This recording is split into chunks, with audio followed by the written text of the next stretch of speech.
What up, peeps? It's your boy Hecka Steve. Welcome back to the channel. Today I figured I'd do a video standing up since I haven't done one in a while, and I'm gonna switch it up for you guys. Got the $1 Million Man autograph in the background here. I figured that was appropriate considering that we're talking about greedy resellers today. But I just wanted to address some things that resellers say that kind of justify their existence. So first thing they say, first come, first serve.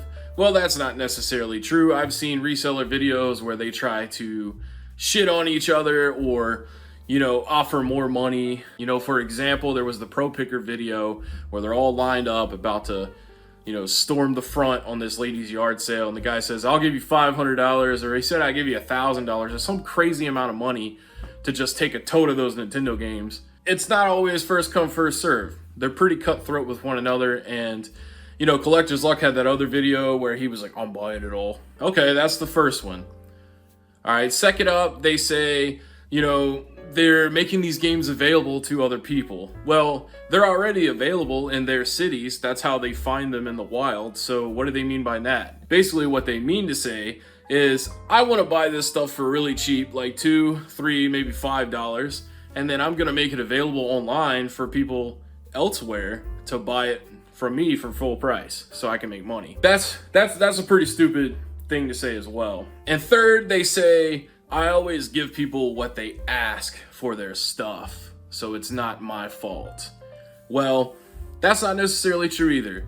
I've seen them talk people down. I've seen them ask for discounts because they're buying more than one thing. So yeah, sure. That's what they ask for after you ask them to make it cheaper and they agree to it. Another thing they say is they're no different than a pawn shop or a game store. So why do I have a problem with them? Well, as I've addressed all of this in previous videos, but I figured I'd just compile it into one video. Yeah, that's true. We do have game stores and we have pawn shops that do the same thing. That's how economical business works. You buy something cheap and you sell it for more. But the thing is we already have those places doing this. So we don't need every John Doe or Terry fuck-ass in the world to start doing this, because all it does is it makes games harder to find, and it makes them more expensive because the people that find them are going to flip them if they don't keep them for themselves. And the reason that resellers have to flip stuff to keep their own collection going is because reselling is this huge trend now.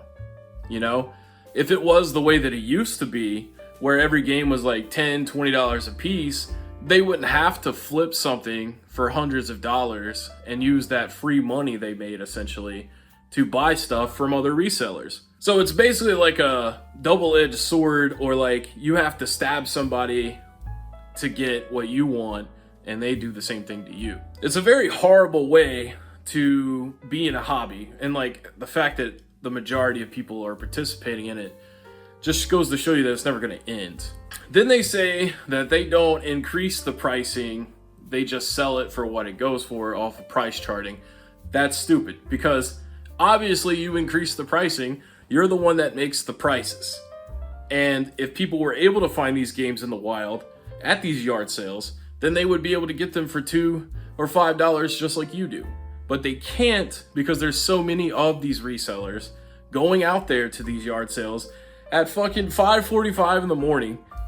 Most of the time when you watch these reseller videos, the yard sellers are always like, we haven't even got everything out yet. We're not starting till 7. And the reseller's always like, is it okay if I go ahead and look around? Because they got to have first dibs. Because they know they have to get the stuff before anybody else does. Another thing I want to touch on is, there's a few channels I see that do giveaways. Well, really, it's just one, Collector's Luck. He does the giveaways, right? Well, he put out a video yesterday where he said he's going to give away Need for Speed Undercover and Need for Speed Pro Street for the Wii. And guys, I'll be honest with you, man. In that same video, he says, he looks at the stack of games and he says, these are all filler titles, but, well, there are Need for Speed games in there.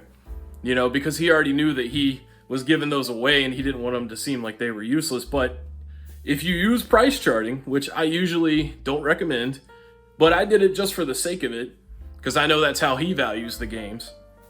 Those games are like $5.99. So you're giving away little $6 games Like, why don't you grow a pair and give somebody like a console or something, or a game that's worth more than $20? You know, who's gonna put all this effort in to getting this cheap game for a win? You know, especially when you have thousands of views and you're giving away a $6 game. Most people, if they know the value of the game, they're just gonna be like, man, I'll just go buy the game if I want it. I don't really care about winning that game. Plus, if it's a filler title, that means it's common. Most people already have it anyways. I shit you not, man. In this one video, he said, I'm not gonna give away Mario Kart because everybody probably has that game. That's a popular game. So let me give away this little $7 Starfighter Star Wars game on the PS2 instead. Like, where's the logic there? Oh guys, I almost forgot. One thing that resellers also say is they say I'm jealous that they get all these deals and I don't. Dude, clearly I'm not jealous. I mean, there's a Series X, there's a PS5, the OLED Switch over there, got a modded 360 down there, Shield TV back there that I have emulation stuff on. I also have a gaming PC in the other room. I have a PS3, 1 terabyte PS3. I'm not jealous, man. Honestly, I have too many options for games. Like, I have hundreds of games on PC that I've bought through Steam and Epic Game Store. Honestly, I have too much game, to the point where it's overwhelming. And I got a PS2. But yeah, guys, that's all I wanted to say today. I don't really think there's anything else they typically say when they try to argue their side of the story or whatever with me. But, I mean, am I wrong or am I right? But lastly, thank you guys so much for watching. I really appreciate the support on this channel. I'll keep making content as content presents itself, and I'll catch you in the next video.